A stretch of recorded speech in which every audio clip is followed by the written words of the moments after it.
Hi, everyone. This is Ken Federnick, the host of Courageous Conversations about our schools. Before I share the conversation I had with my guest, Rich Harwood, I really want to encourage you to tune into the whole episode. Harwood, who's been working with communities across the country for over 30 years, offers some critically important, and to me, some counterintuitive advice about avoiding culture wars and getting people with different perspectives working together. If you've listened to this podcast, you know my goal has been to figure out how to have better, more civil conversations about the conflicts that divide us over parental rights, gender and sexual identity, DEI, critical race theory, the books students should have access to. But Rich suggests a very different approach. This is what he told me. We're going to have to change the frame of the conversation if we want to move forward. We actually start with what are your aspirations for your lives and your communities? And within that, what role does education play? Not even public schools, but education. And then you get to public schools. And that fundamentally shifts the frame of reference of the discussion. And this is what really got my attention. This is what he says happens when you ask educators, parents, and the community to start with these questions. It pushes out the culture wars. It's the best inoculator against the culture wars because it's proactive. It's saying what we're for, not simply what we're against. Yeah. It's helping us see that we're in it together. Even amid our disagreements, we're in it together. And it's saying that we can do something about our lives today and how we can create something even better moving forward. That's real. That's real. One of the most important things you can do is build relationships, build trust, build norms, build confidence that we can do things. And when you build those things, some things melt away. And in other cases, other things rise to the top and you really do have to deal with them. But you're dealing with them in a different context, almost like in a different container, so to speak. So maybe people really do need to come back and have civil, better conversations over issues they're fighting about. But we might be better off starting with, what are our aspirations? What do we really want for our children and our community? And later, you will hear Rich urge people to ask, how can we work together to build a better future for our children? And here's one more thing Rich said that really challenged my thinking about having better, more courageous conversations about our schools. One of my complaints, I guess, or fears about some of the folks in my field, or the field I'm in, is that there's a belief that if we just hold enough conversations, the world's going to change. And I just don't subscribe to that at all. Yikes. Was Rich referring to people like me? Probably, but his complaint is not that courageous and humble conversations are unimportant. It's that they, by themselves, are probably not enough. Okay, here's the conversation I had with Rich, where you'll hear him describe what else is needed beyond better conversations.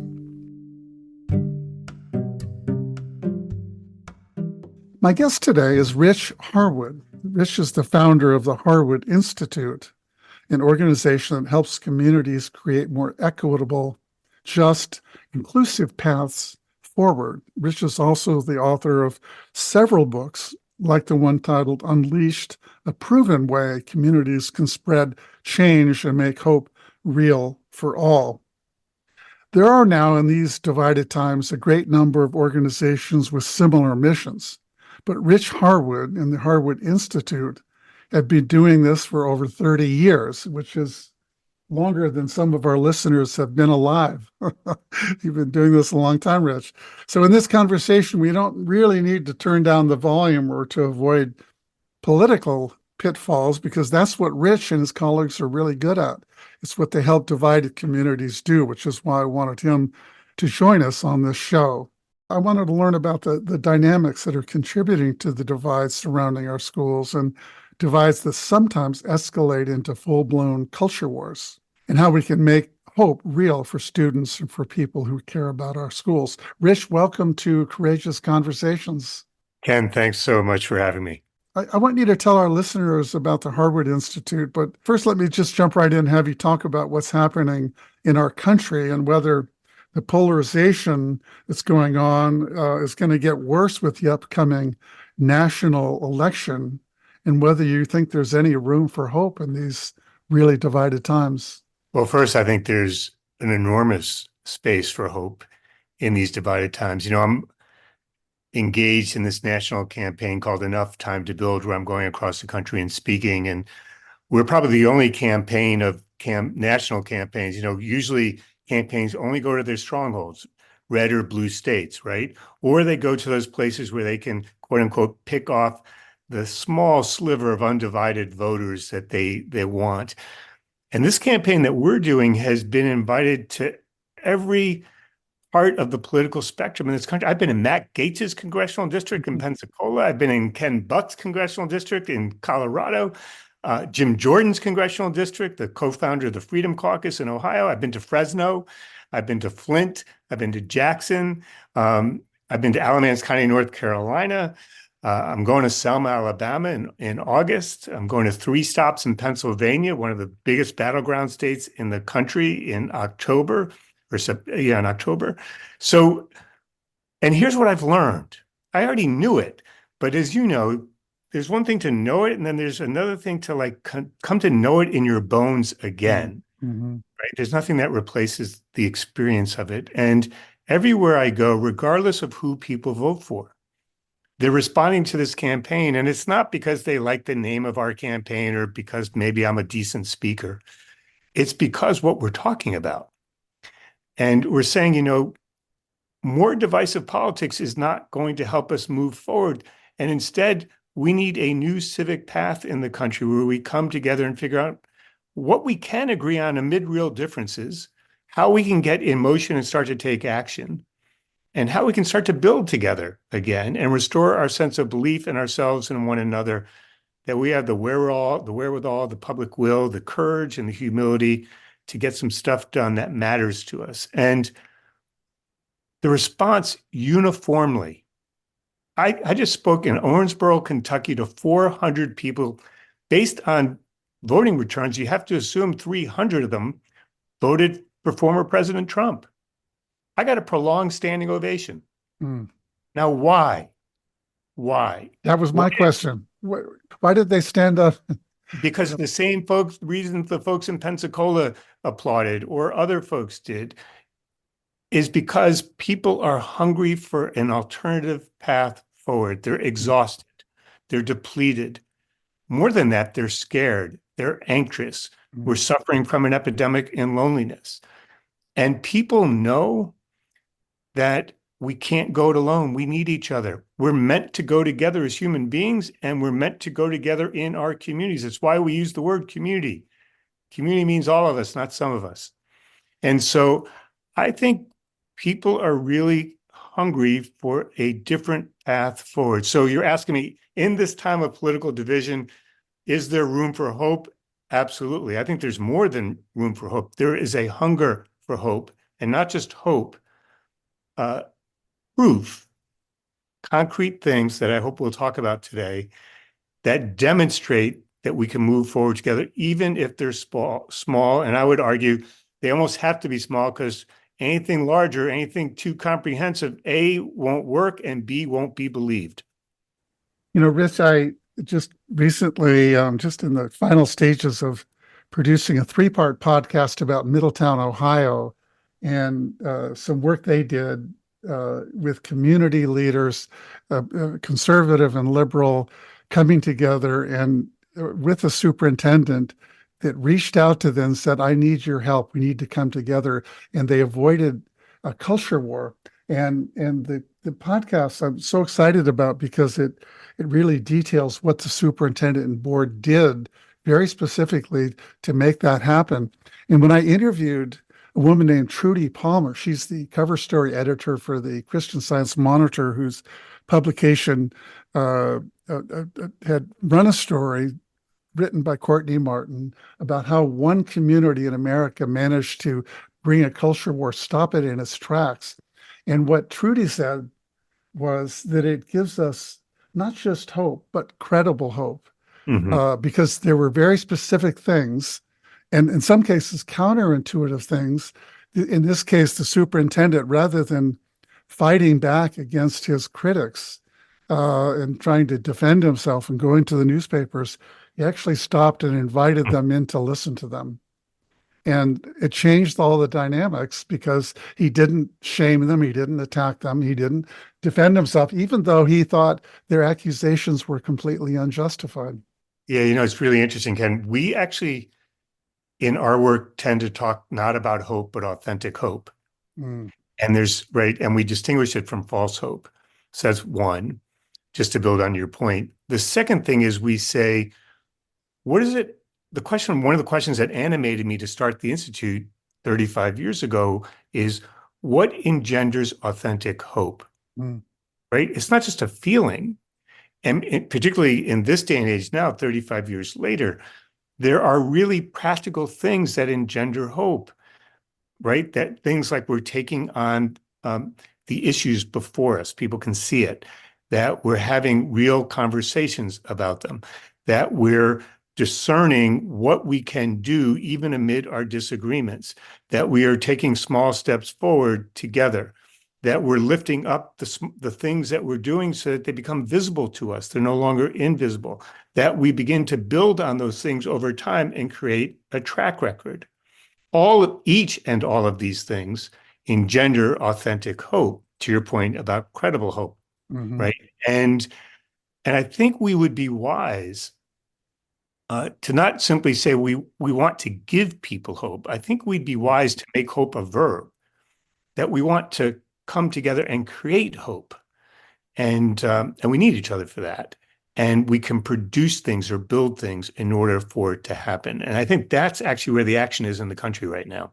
So let's shift the conversation um, to our schools, because it has sort of become the epicenter of these so-called culture wars. And there's, in some cases, there's no more divided places right now than our schools. And I heard you on a webinar several weeks ago talking about schools ought to be the last place you would see this happening. It ought to be the place that brings people together, that bridges our divides, not that separates us. But there raging battles are happening around the books that kids ought to have access to, and parental rights, and how history should be taught. And there's no evidence at all that any of those battles are good for children ultimately. And probably a lot of evidence that because they are so distracting, um, it's pulling people that should be thinking about teaching and learning and Mhm. attracting and keeping teachers, for example. That's what they should be focused on. And yet they're focused on these polarizing issues. Um, so what is it that could give us authentic hope for our schools in these divided times? Reading, Pennsylvania, Mm, just to be really concrete. So I won't talk about theory. I'll talk about actually, like you were talking about the community in Ohio. Let's talk about a community next door in Pennsylvania. Um, you know, when 10 years or so ago, Reading was declared the poorest community in America. It was predominantly white. Today, it's 65, 70% Latino. Um, and at the height of these culture wars that you're referring to, right? Battles over book banning, battles over DEI, battles over critical race theory, the residual battles over masks in schools and what effects that may or may not have had. Um, the recall of school board members, the rapid firing of school superintendents, all the things that we've all seen and look at with some horror, really. Like, what the heck's going on here? At the height of all of those things, we were asked to work with Reading, Pennsylvania to help create a community-led, community-driven educational equity agenda. And everyone said to me, Rich, you're crazy. It'll never happen. And it'll never happen, especially in a place like Reading, which is one of the poorest communities in America, now predominantly Latino, increasingly diverse, fragmented, doesn't have a sense of shared purpose. People don't feel like they have a voice, all the ingredients you would think that would hold us back. can't wait to hear what happened. Here's what happened. So we started to work with some local folks there and engage residents, both in English and in Spanish, engage leaders in deep conversations, both in deep conversations. And first, what I want to say is in those deep conversations, which took place over a number of months, not a single individual mentioned any of those culture wars topics. Not any of them. Not a single one. If I sent you all the transcripts, which we have from every conversation we did, which we have, you could do a word search and never find DEI or critical race theory or book banning, nothing. And you were just asking them to talk about their hopes and dreams for their schools, right? Right. So part of the answer to your question is we're going to have to change the frame of the conversation if we want to move forward. We focus a lot on people's aspirations, not their utopian dreams, nor the problems, but their aspirations for their lives and community, and then what that means for children. Not only did they not get mired in these culture war discussions, they actually produced across the community a 9-point educational equity agenda. And it deals with kids and adults and families, everything from retaining teachers to English as a second language, to early childhood education, to after school and out of school activities, mental health, on it went. Then people said to me, you know, Rich, it's nice that you came up with this agenda and you have this nice report that kind of patted me on the head and said, nothing will ever happen, particularly in one of the poorest communities in America. Well, not only did something happen, but 4 local partners came together, and 3 of which funded this initiative to move into action. 3 teams formed. 2 years later, Ken, 2 things have happened. I'll cut to the chase here. 2 things happened. One is they have transformed the community when it comes to English as a second language. They have transformed the community when it comes to after school and out of school activities. They are working on early childhood education in a way they never have before. That's part one. Part two is they have fundamentally, or I would say radically, begun to shift the civic culture of their community. In a town where people felt their voice didn't matter, now people do. In a town where people said there weren't leaders and organizations they trusted, now there are. Where people said we used to get together all the time to quote unquote collaborate, yeah, they came together, but they didn't work together. Now they're working together and having the hard, as you would say, the courageous conversations that need to happen. Where they had norms that pushed people apart from one another, that diminished their own dignity, that where people were pointing fingers at one another, now they're creating productive norms that they all talk about. Here's the thing. Recently, when I asked the folks who were working on all this, what have you created in Reading? They didn't tell me about their new strategies, programs, and initiatives, though they have them. What they said was, we're creating new pride. What they said is, people have a sense of belonging here. What they said is, we were once the butt of all jokes in Pennsylvania. Now we're starting to lead the way. What they said is, we once had a narrative that said you should leave here as soon as possible. Now our narrative is shifting to say, this is a great place to live and a good place to get an education for your kids. What they said is, we're creating authentic hope that we can tackle anything in this community. I'm curious, it sounds like what you did with them is not come in and deal with the elephant in the room, the culture war stuff that was going on around DEI and book banning things. You came in and said, what do you want for your schools? And let's just talk about that. And the response to that was to no one, as you said, mention any of those other things. And so rather than having to try to get in the middle of those culture war things, you said, let's talk about what we want for your kids here. Yeah, I've been working on education issues unlike you, I am not an expert on education, right? I know a lot about communities, but I've been working on education for 35 years. The reason why, I hope I'll just go on this quick tangent because it's context to the answer to your question. The reason why is because early in the Institute's work, I discovered that education is the best proxy for how people understand and relate to their community and to one another. And how they see themselves individually and collectively. And so, yes, when we start doing this work, which we've been doing for now many years, when it comes to education, but when it comes to almost any issue, we actually start with what are your aspirations for your lives and your communities? And within that, what do you want for what role does education play? Not even public schools, but education. Mm. And then you get to public schools. And that fundamentally shifts the frame of reference of the discussion. It doesn't mean we agree on everything, but it sure as hell we can come up with enough stuff that we do agree on that we can move forward, and that we realize we have to go together in order to create the things that we really aspire to in this community. And to your point, it pushes out the culture wars. It's the best inoculator against the culture wars because it's proactive. It's saying what we're for, not simply what we're against. Yeah. It's helping us see that we're in it together. Even amid our disagreements, we're in it together. And it's saying that we can do something about our lives today and how we can create something even better moving forward. That's real. That's real.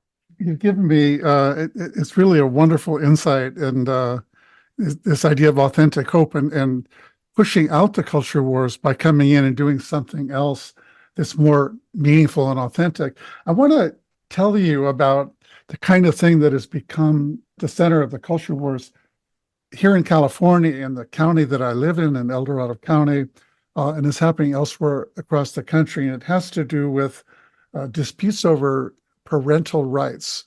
And there are groups now that are showing up, parents and others from the outside showing up at school board meetings, demanding that schools adopt policies that would notify parents if their children are using pronouns other than their birth gender. And what people who are rights advocates say is that we deserve to know. You call us if you're going to give our child a Tylenol, you're required to do that, but you don't call us when a kid comes in and says that they're thinking about transitioning to a different gender or just exploring that. We deserve to know. You get other people showing up at those meetings, sometimes students themselves saying the reason that, ordinarily, we would love to be able to communicate with parents, but in some cases, it's not safe. And if students know that we're going to have to inform them of those decisions, it'll just force students who are struggling with their gender identity to go into the closet, not tell anyone. And we know how that ends up for a lot of people. They suffer, and in some cases, they even kill themselves. So that has become hundreds of people show up in places like Temecula and Orange County and in Rockland, California, and here in my county.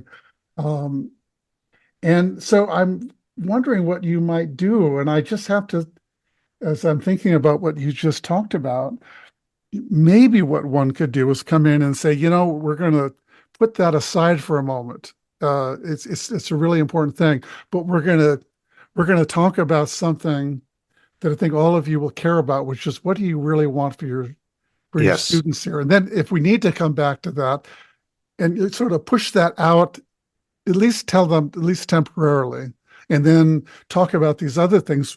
What would make this school district, this community great and strong and would attract and keep teachers and would keep board members doing what they signed up to do?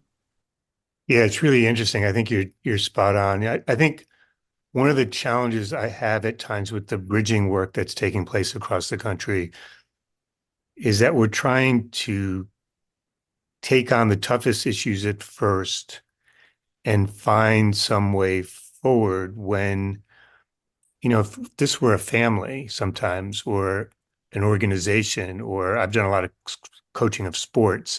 If I was coaching a team, or in my own organization right now, one of the most important things you can do is build relationships, build trust, build norms, build confidence that we can do things. And when you build those things, some things melt away. And in other cases, other things rise to the top, and you really do have to deal with them. Mm-hmm. But you're dealing with them in a different context, almost like in a different container, so to speak. Yeah. So to your point, yeah, I think we'd be wise to say, look, first of all, I think you have to say, we hear you. I mean, you have to Mm. legitimately say, we hear you. And you have to demonstrate what that means. Like you can't just try to push it under the rug, sweep it under the rug, right? Because people are concerned about something. And I think we have to legitimately say, we hear you. We have to legitimately say, we will come back to this. In the meantime, we want to do some other work here, which we think will help us. So let's do that first. And my experience is that that eases the ability to, as I said before, to deal with some of these other things. Um, so that's where I would start. Yeah. Now, when I got called into Newtown after the massacre in that school to help the community move forward, that wasn't a possibility. There we had to deal with the after effects of a horrific, inexplicable massacre. And that's a different type of challenge. But here I think we can. That's sort of one part of it. The other part of it is whether it's the example you gave, Ken, or banning of books, or what we teach to third graders about certain topics. I think that we have to get underneath the labels. We have to get underneath the rhetoric, and really try to understand what is it that people are really concerned about. Because I'm a parent. I have two kids. They're older now, but I would be concerned about what they're learning in second or third grade for sure. I might be even concerned about what books are in the elementary school library. So I think we need to be careful about whether you're on the conservative, quote unquote, conservative side or quote unquote, progressive or liberal side. We jump in too fast with labels and with preconceived notions and stripping people of their humanity where they might have some real concerns. So I think we do well to create a space where we could start to hear what some of those are in a safe way, Yeah.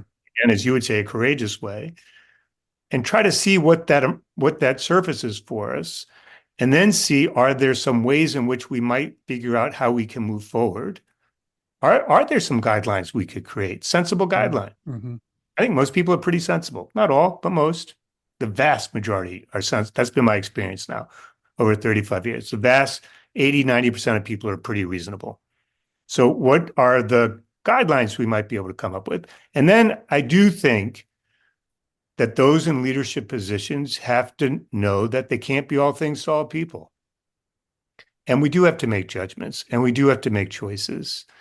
And not everyone's going to like them. And that's what it takes to move communities or groups forward sometimes. Mm. And I had an experience doing some work when I was running a national school turnaround center, working with some really struggling schools. There was a high school in Los Angeles, a very large high school, but 3,500 students. And one of the really large departments had about 50 faculty in it. And they, for some number of years, half of them didn't speak to the other half. And they wouldn't say hello to each other in the hallway. They didn't collaborate. We couldn't do what we had intended to do, which is to talk about teaching and learning and creating better spaces for kids to do better and support teachers in their efforts to do that, because the climate and the levels of trust had gone was so toxic. And when I met with this group of faculty, I asked them if they would be interested in changing that pattern. If they would that make a difference if we could find a way out? Unanimously, everyone raised their hand. I mean, they describe themselves as Crips and Bloods. He says we're about that bad, and some of them couldn't even remember how it started. But what they all agreed on was we want to do something different. So without going back and running through the history of that and trying to resolve those things, we just said, if you were to move forward, what values would you want to live by, and what would you do and not do? Which is, and they had a long list of things. We narrowed it down to something everyone could remember, and then said, how many of you would be willing to commit to doing this? And virtually everybody raised their hand. I said, we got to come back about every month and talk about how it's going, and because there are going to be some slip ups and things. But it made a dramatic difference. And to your point, people didn't like being there. Yes. No one likes, very few people like being there. Most people don't want to engage daily in conflict. Most people don't want things to be acrimonious. Most people, like in this case, faculty members, I'm sure you asked them at some point, but whenever I work with professionals, I always ask them, what were your aspirations when you entered this field? Um, those have often gotten caked over. They've often gotten pushed aside. Sometimes they've gotten denigrated or diminished by others, and they need to be rediscovered and reanimated. But they're there. They're there, and they're there for all of us. And so, you know, I recently, we recently released a report for the first phase of our work in a community, and we're starting the action phase now. And as I was going around town holding roundtables and giving talks and engaging people about what we learned from the community and how we might move forward, I was dogged by a group, an extreme group that wanted to take us on and cascaded us on social media and called us names and followed me from place to place and tried to get me to say the wrong thing so that they could quote me, all the things you would imagine. But here's the thing, much to your story, people kept coming up to me and saying, thank God we're having a different conversation. Mm. Thank God we're starting to think about how we can move forward together. Thank God we're not going to relitigate everything from the past. Some things we have to, like how this, about race and other things and bigotry. Sometimes we have to, but by and large, so many of the things in this community didn't need to be relitigated, don't need to be. We need to figure out how we want to move forward and get moving. And so again, going back to this question about where do I find real hope from? I find it from people stepping forward and saying, enough, let's get going. And we've got some stuff we got to do in this country. We're obviously not on the path we want to be on. We're not reflecting the better parts of ourselves in many cases. Or if we are, they certainly aren't being reflected enough in our public square. And so let's do something about that. So let's for people listening to this to say, okay, that's great. That gives me a sense of hope. Maybe not authentic hope yet, but it sounds good. What do if I'm a school leader, a school board member, a superintendent, a principal, a parent, I hear this and I think, so what do we do next? What steps do we take? Do we need someone like you to come in and facilitate it, or can we do it on our own? I just need to know, how do we get started? Yeah. Well, in Eugene, Oregon, we're working with a group of folks. I've never been to Eugene, and they've been using our work for years now. And so, they got some stuff off our website. They, I think, went to one of our virtual public innovator labs, but they keep expanding the group. It's school board members, it's concerned citizens, it's business folks who have gotten together, and they've started to have these conversations. They've started to apply these principles that they read about in one of my books about how you get in motion. We have these 4 mantras: turn outward, get in motion, start small to go big, and create a new trajectory of hope. They're doing it on their own. I've never been there. So I'm hoping to go there for our campaign. But I've personally never been there. So, I don't think you necessarily need someone from the outside. Sometimes you do, but a lot of times you don't. And I think and you definitely don't need a consultant coming in who's going to tell you what to do. Please don't spend your money hiring a consultant who's going to create the plan for you and then leave or implement it for you. Yeah. This is a community coming together to do the work the community needs to do. So I would say you can start this. You can start this around a local elementary school, around a high school. You can start this if you're a school district leader or a nonprofit leader. You can start this. You can help to catalyze this in your community by pulling people together and getting moving. And it's all doable. Now, just to be real, it doesn't happen overnight. There are no quick fixes. I don't think there's any magic solutions. There's no comprehensive plan you can use. I believe it's by first understanding what really matters to people and then starting to peel off what small actions can you begin with that are actionable, doable, and achievable. And if you do this with intentionality and you're open to serendipity, to things happening you couldn't have imagined or predicted, what happens is you unleash a chain reaction of actions that take root, grow, and spread over time. And as they spread, more and more people see them. It's kind of like a lighthouse or a signal. And as people get these signals, they pull you toward them. And as they pull you toward them, they start to embrace this approach. And that's how it spreads in a community. Don't try to do too much too fast. Start small. It just makes me think that something I've done, just sort of intuitively thinking this might be a good thing to do, and it seemed to, is some local school districts I've been asked to come in. We sat down and I had them meet in small groups and talk to each other about what they appreciated most about their school district to begin with. They were talking about things they were worried about, and they were sort of focused on what's not there.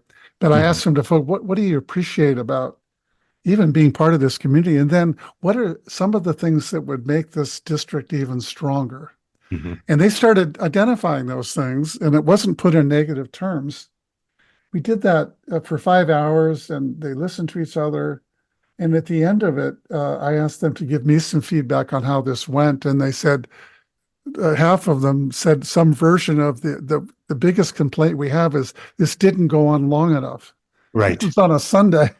Right. Board members and school administrators, and it was a district that in our county is one that most of the board members are quite conservative, and they said we don't talk to each other like this. School boards are not good places to do that. But when they sat and listened to each other, and they thought, what's our path forward here? And they identified some things. So it makes me feel that I may have been on the right track in doing it that way. Absolutely. Listen, a couple of points. One is, by asking the questions you did, you changed the frame of the discussion. Normally we start, as you said, with like, what are all the problems? Well, that just leads us into a toxic cul-de-sac called America Public Discourse, where we just point fingers, cast blame, try to figure out who we can pull down because they didn't do their, quote unquote, do their job. And it actually turns us into claimants too, and consumers of education, because we think someone else needs to do everything and they're to blame. Or we create these utopian visions which have no relevance to our reality, and we wonder why they don't go anywhere. But what you did is you started with, tell me what you appreciate, which is real, right? Because you're naming things that you can see or feel or you've experienced, right? Which also validates or values is a word I'd rather use. Values your lived experience and our collective lived experience. And then second, you said, what can we do to strengthen this? Which is not like, why isn't everything working? It's, okay, implied in that is, what can we do together? Yeah. So that's one point I want to make.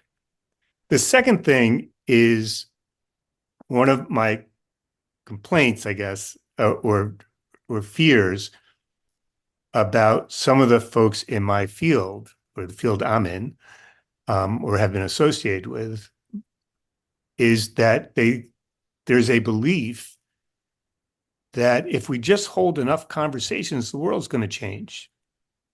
And I just don't subscribe to that at all.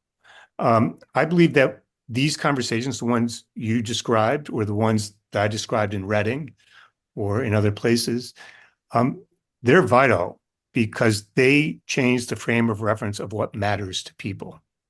And they're no longer a technical discussion, they're now a public discussion.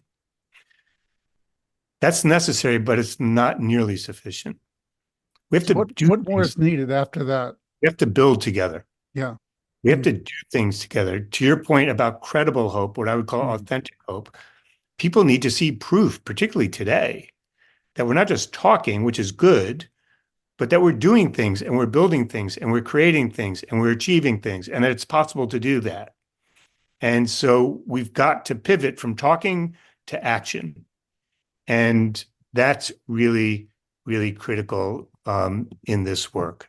I could imagine that it being a real trap. You have these conversations and people come away saying, we've not had conversations like this, and it feels so great. We're finally uh, building a little bit of trust. That honeymoon phase could be kind of a trap because you leave and go, God, things are going to be better now. And what you're saying is you got to come back and say, okay, what are we? Let's pick off some things that we can actually do. Start small, and keep coming back. We've had a great conversation. We'll continue that, but now we have to start doing things together. Right. It's a trap not only because of what you said, but there's another trap which you alluded to earlier, which is suppose we have these great conversations. People get all jazzed about them. They say, oh, this is wonderful. We haven't had conversations like this before, which I hear all the time. And then we don't do anything. Here's the other thing I hear all the time. Like in almost every community today, I hear this. I'm tired of going out to have these conversations because nothing ever happens. And what you learn is that there is a norm. In a lot of communities, there's no norm of conversation, so that's bad. But in even communities where there is a norm of conversation, there's also a norm of inaction. And inaction breeds frustration. Frustration breeds skepticism. Skepticism, ultimately, if we're not careful, breeds cynicism and mistrust. And now we've got a real challenge on our hands because now we have to not only do something, we have to undo some things. And, that's a much harder thing to do. All doable, but why spend the time creating cynicism and people retreating when we can take an alternate route? Like, why? It doesn't make any sense to me. It just made me think that this podcast is courageous conversations about our schools, but there could be a footnote or something else that said courageous actions to make our schools stronger or something. Absolutely. But it starts, I think it probably has to start with a conversation. Yeah, because here's the thing, when it doesn't start with a conversation, and when it doesn't start with a conversation that changes the frame as you did in the example you gave, what happens is, we end up focusing just on problems. They may not even be rooted in conversation. They just may be rooted in people complaining in the community. And B, we jump immediately to solutions. And then we end up in these solution wars. And now it's just a competition between groups. So this is almost like the competition that you were talking about before with the culture war you described happening in districts across California. They're in a solution war, right? Different people have defined the problem differently. They're not talking to each other. So now they're trying to gain the upper hand on who's going to define it.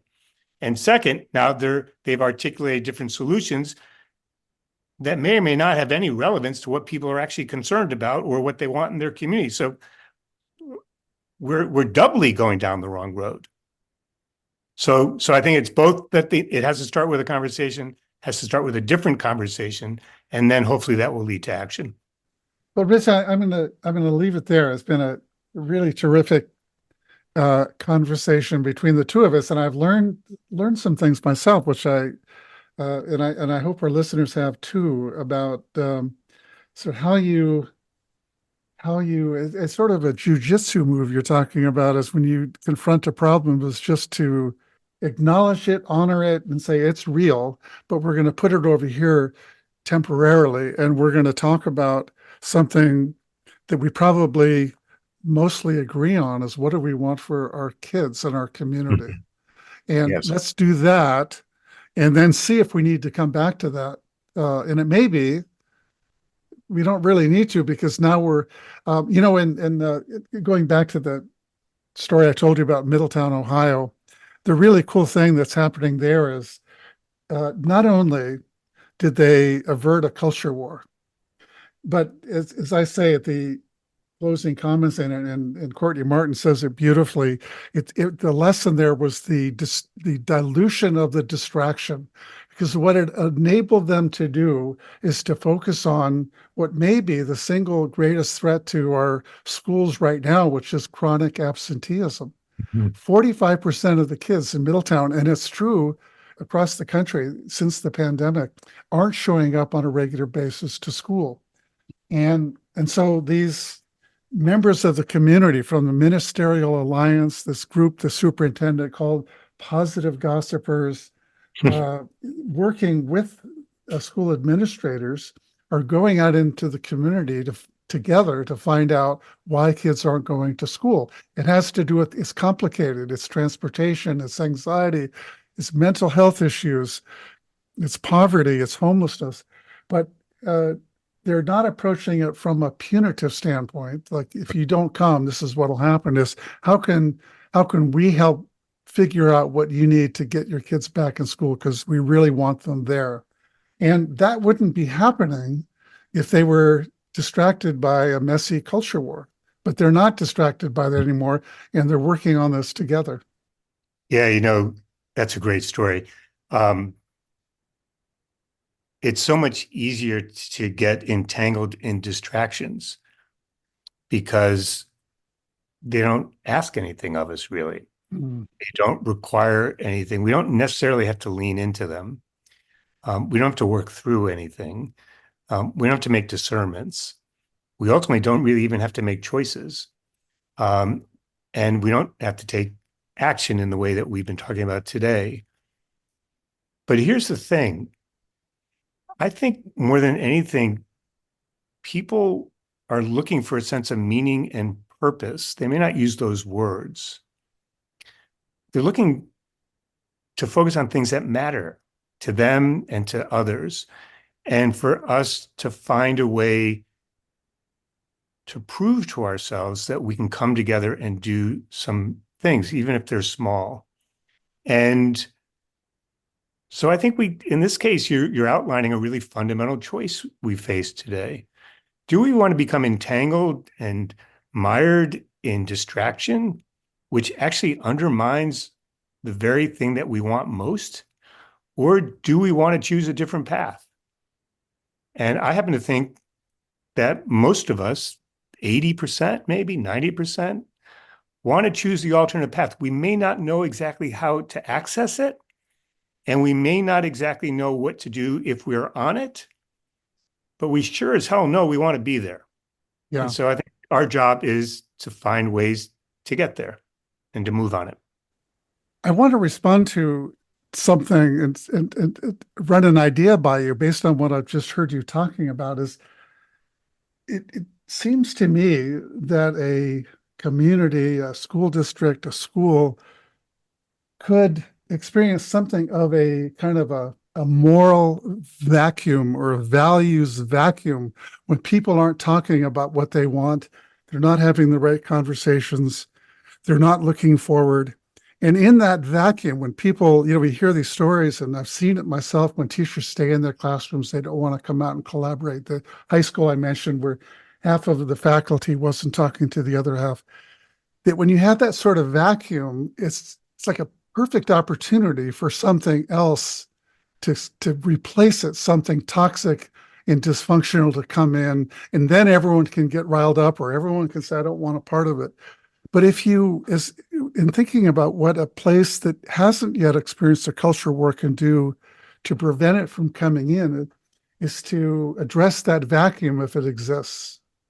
Yes, I think the vacuum you're describing that's the exact word I use in a lot of the talks I'm giving, which is there's a vacuum in our community and public life today, and it's being filled in many cases by the loudest and most divisive voices. Mm-hmm. And much like you just described, people are kind of in a fight or flight mode, mm-hmm. maybe a freeze, but primarily fight or flight. And yes, I think communities, the best way to inoculate the community from having that vacuum is to engage people in these conversations and the work of community, which not only inoculates you, it creates something productive. Mm-hmm. And I do think that's a path forward. And back to your very first question, I actually think it's the answer to our political problems today, because I think the change that is required in the US today is going to come not exclusively but primarily from our local communities where we can do this kind of work and where we can grow it, Yeah. where it can spread. And that's why I think this conversation and the other conversations you're having with folks are so important, because I think this is where the work is that we need to do. Well, Rich, I want to thank you so much for being part of Courageous Conversations about our schools and for sharing your wisdom and experience with our listeners. And thanks too for the important bridging work you and your colleagues have been doing in communities across the country. I love the story about what happened in Reading, because it is what you're doing in communities, but it's around what was happening in the school systems. And I think the great lesson there is this idea of your term for it was authentic hope. And what I heard from one other person who observed what was happening in Middletown, Ohio, was credible hope. It's not just a feeling of hope and something that may portend a better future, but actually something you can point to and say, we're doing that, we did that, and things are changing and getting better.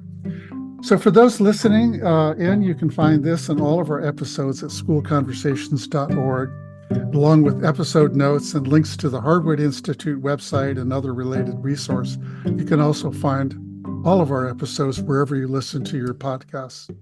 So long, everyone.